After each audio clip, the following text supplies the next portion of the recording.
تسناسا news میں اہم خبر سے آپ کو آگاہ کر رہے ہیں۔ گورنمنٹ آف پنجاب کی ہدایات کے مطابق اسسٹنٹ کمشنر توسا طارق شبیر خان کے حکم پر تجاوزات قائم کرنے والوں کے خلاف توسا شہر میں گرینڈ آپریشن شروع کر دیا گیا۔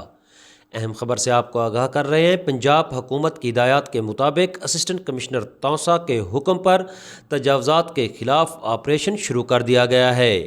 اس سلسلے میں چند روز قبل اعلان بھی کرایا گیا تھا، جس پر مکمل عمل درآمد کے لیے چیف آفیسر میونسپل کمیٹی توسا محمد شریف خان کی سربراہی میں ریگولیشن برانچ میونسپل کمیٹی توسا کے انفورسمنٹ انسپیکٹرز ماما شفیق الرحمان میانہ اور مظہر عباس لاشاری نے اپنی اینٹی انکروچمنٹ ٹیم کے ہمراہ صدر بازار میں ناجائز تجاوز قائم کرنے والے دکانداروں اور ریڑھی بانوں کو نہ صرف موقع پر بھاری جرمانے کیے بلکہ کافی تعداد میں سامان بھی بحق سرکار ضبط کیا گیا۔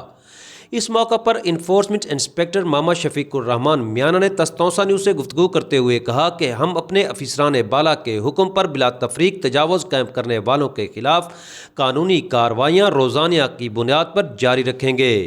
دوسرے مرحلے میں مقدمات کا اندراج بھی کرایا جائے گا۔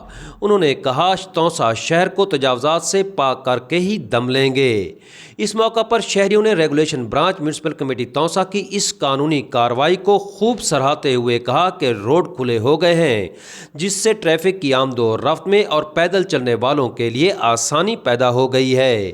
انہوں نے کہا ہم چاہتے ہیں کہ میونسپل کمیٹی توسا اور انتظامیہ ایسی کارروائیاں روزانہ کی بنیاد پر کریں تاکہ شہریوں کو آسانی مل سکے۔ سہیل شہزاد، توسا نیوز، توسا شریف۔